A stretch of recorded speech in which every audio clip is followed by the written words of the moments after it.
Hi, I'm Ross Jacobs.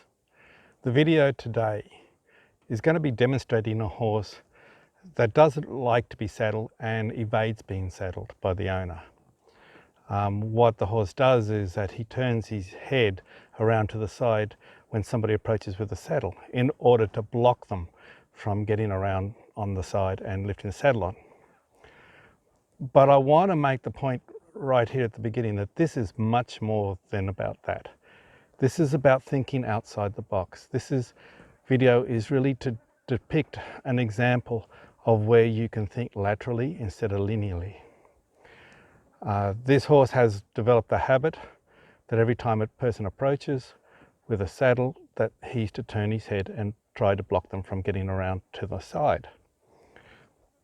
And most people who have a horse like this, they use a lead rope or they use their arm to block him from doing that. And it just never gets to the end result that the horse gets okay with it. And in this video, I just want to show an example of how you could approach it by thinking outside that box, thinking differently, and help a horse.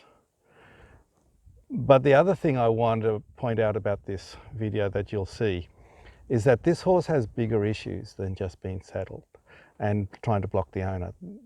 The horse feels bad about being saddled. You'll notice that when the saddle does go on, the horse violently shakes his head, and this happened a lot, and you'll see it in various stages during the video.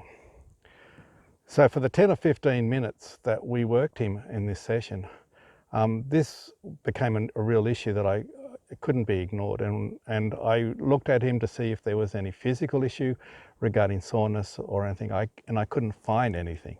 But that doesn't mean to say there isn't, and it would be well worth having him checked out by somebody qualified to look at whether or not he was carrying some pain with regard to being saddled. But the other thing, and I think this is just as likely, if not more likely, that this is a behavioural pattern that he's developed related to the fact that he doesn't like to be worked, he doesn't like to be ridden. And that would go along with his history a little and how he goes under saddle.